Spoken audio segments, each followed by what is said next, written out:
સુરતમાં મેટ્રો ટ્રેનના ડ્રીમ સિટીથી અલથાણ ટેનામેન્ટ સ્ટેશન વચ્ચેના 8.5 કિલોમીટરના વેડકટનું કામ પૂર્ણ થતાં જ આ લંબાઈમાં ટ્રેનની ટ્રાયલ શરૂ કરવામાં આવી હતી, જેને લઈને સુરતીઓમાં ઉત્સાહ જોવા મળ્યો છે.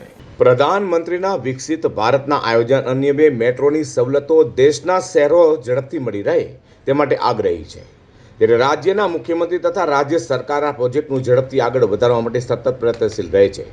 જેના ભાગરૂપે સુરત મેટ્રોમાં ડ્રીમ સિટીથી અલથાણ ટેનામેન્ટ સ્ટેશન વચ્ચેના 8.5 કિલોમીટરના વાટકટનું કામ પૂર્ણ થઈ ગયું છે અને સાથે સાથે આ લંબાઈમાં ટ્રેનનું ટ્રાયલ પણ શરૂ કરવામાં આવ્યું છે અને ટ્રેક બિછાવવાની તેમજ ટ્રેક્શન પાવર સાથે થર્ડ રેલનું કામ પણ પૂર્ણ કરવામાં આવ્યું છે.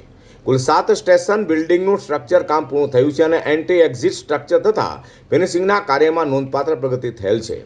આ ટ્રાયલમાં ટ્રેન રનિંગ આશરે 500 કલાકનો કરવામાં આવતો હોય છે અને તેની સર્વે ચકાસણી તથા RDSO CMRS દ્વારા પણ ચકાસણી કરવાની હોય, જે આજના ટ્રાયલ રનથી શરૂ કરવામાં આવી છે. એટલે કે મેટ્રો રેલની ટ્રાયલ આ વિસ્તારમાંથી કરવામાં આવી છે.